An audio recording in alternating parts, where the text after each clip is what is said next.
Gargantua, chapitre 25. François Rabelais, comment un moine de Seuillé sauve à l'enclos de l'abbaye du saccage des ennemis. Suite à l'éducation qu'il reçoit, Gargantua devient un modèle. Cette éducation humaniste fait de lui un bon futur souverain pour succéder à son père. Durant son éducation à Paris, Gargantua reçoit une lettre de son père qui l'invite à revenir auprès de lui, car les hommes de Picrocole viennent mettre à sac le royaume de Grand-Gousier. Ce passage a un intérêt tout particulier dans l'œuvre. Il nous présente un nouveau personnage, Frère Jean, qui va être important pour le reste de l'histoire.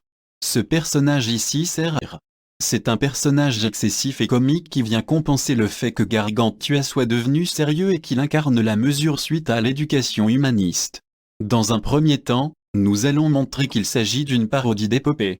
Dans un second temps, nous allons montrer que ce texte traite des enjeux de l'humanisme.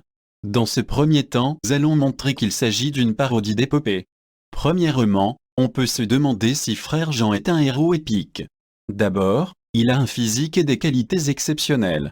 Dans l'abbaye il y avait alors un moine cloîtré, nommé Frère Jean des Entomeurs, jeune, vigoureux, gaillard, joyeux, bien adroit, vigoureux, gaillard, joyeux, bien adroit, hardi, entreprenant, décidé, grand, maigre, fort en gueule, le nez avantageux, beau débiteur de prières, bel expéditeur de messes, pour tout dire un vrai moine s'il en fut jamais depuis que le monde moina, avec une description aussi approfondie, à ce personnage le héros.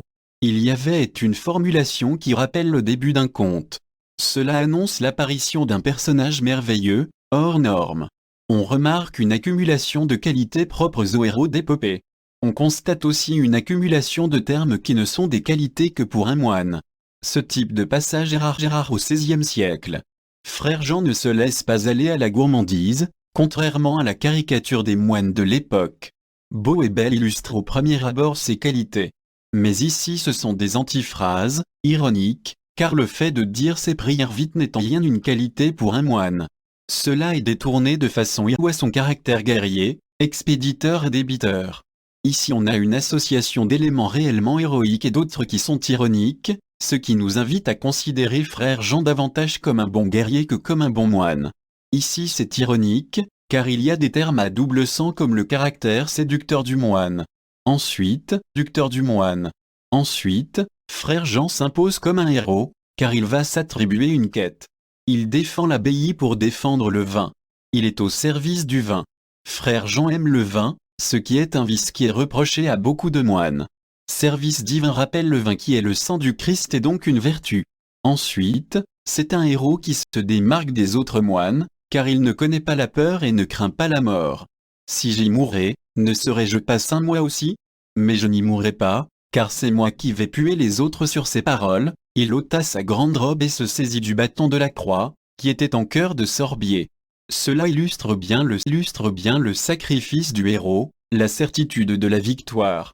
La parole se fait action. Contrairement aux autres moines qui prient, lui utilise la croix pour se battre, c'est davantage un guerrier qu'un moine. Enfin, il y a une allusion au coup épique. C'est l'une des caractéristiques de l'épopée, c'est lorsque le chevalier que Frère Jean tue beaucoup d'ennemis fait de lui un héros d'après les traditions épiques. Aux uns il écrabouillait la cervelle, aux autres il rompait bras et jambes, à d'autres il démettait les vertèbres du cou, à d'autres il disloquait les reins, ravalait le nez, pochait les yeux, fendait les mâchoires, renforçait les dents dans la gueule, défonçait les omoplates, renforçait les dents dans la gueule, défonçait les omoplates, brisait les jambes, déboîtait les hanches, émiettait les tibias. À travers cette citation on remarque une accumulation de verbes d'action guerrier. Et s'il y en avait d'assez téméraires pour lui résister en face, il démontrait là la force de ses muscles.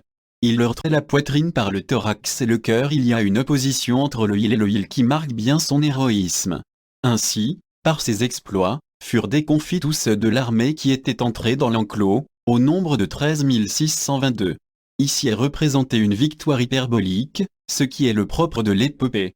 Mais pour une épopée, cette victoire d'un seul homme contre 16 622 hommes semble exagérée, si bien qu'on a une hyperbole de l'hyperbole révélant ainsi la dimension ironique de ce texte.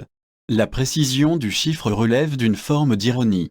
Jamais l'ermite Mogy, avec son Bourbon, ne se porta si vaillamment contre les Sarrasins, voire dans la chanson des 4 fils Aymon, que le moine face aux ennemis avec le bâton de la croix. Dans ce paragraphe conclusif, frère Jean est présenté comme un héros qui pourrait faire l'objet d'une chanson de geste. Deuxièmement, on a la présentation d'une épée burlesque. Le burlesque, c'est traiter un sujet noble sur le ton de la dérision, si on peut se demander si c'est le cas, si cet épisode n'est pas une parodie d'un récit épique ou d'une chanson de geste. Il y a une dimension comique. L'essence de la dimension burlesque dans ce passage réside dans le décalage entre le fait que frère Jean soit un moine et le fait qu'il agisse comme un guerrier. Le héros épique est un moine, il y a donc un décalage entre sa nature et sa fonction.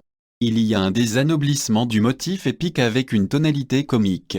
Il y a un double décalage. Ici cela contribue à la dimension carnavalesque, c'est à une inversion des valeurs. D'abord, il y a la dimension phallique, ce qui donne l'image d'un héros irrévérencieux, moine, vigoureux, entreprenant, le nez avantageux. Sur ces paroles, il ôta sa grande robe et se saisit du bâton de la croix, qui était en cœur de sorbier, long comme une lance, tenant bien en main et parsemé de fleurs de lys, presque toutes effacées. Vigoureux montre qu'il n'a aucune faiblesse. Entrepreneur. Vigoureux montre qu'il n'a aucune faiblesse. Entrepreneur, il l'est peut-être avec les femmes.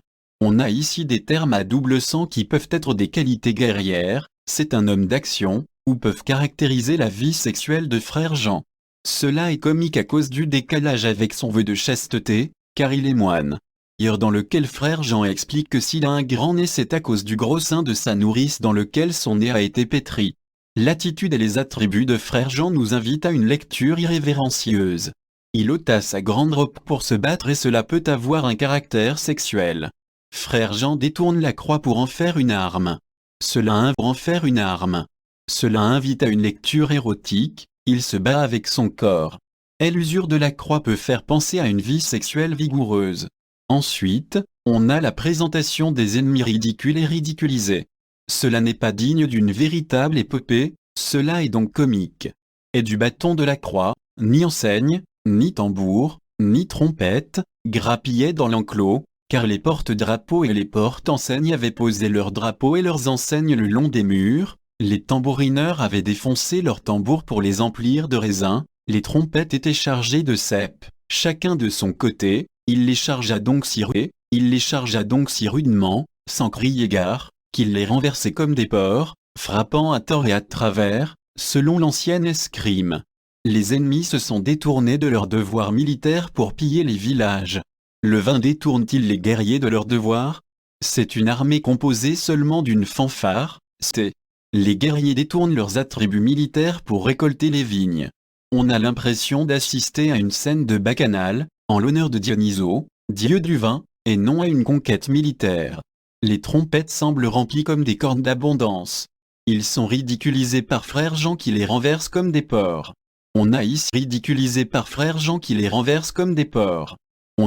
une comparaison dévalorisante, car ils sont associés à des porcs. Frère Jean lui-même par son attribut peut paraître ridicule. Il ne respecte pas le code chevaleresque, il ne prévient pas qu'il attaque, il frappe à tort et à travers. Il y a un comique de mec selon l'ancienne escrime. La méthode de bataille de frère Jean aurait une réelle origine, or il n'a pas de méthode de combat à proprement parler comme c'est un moine.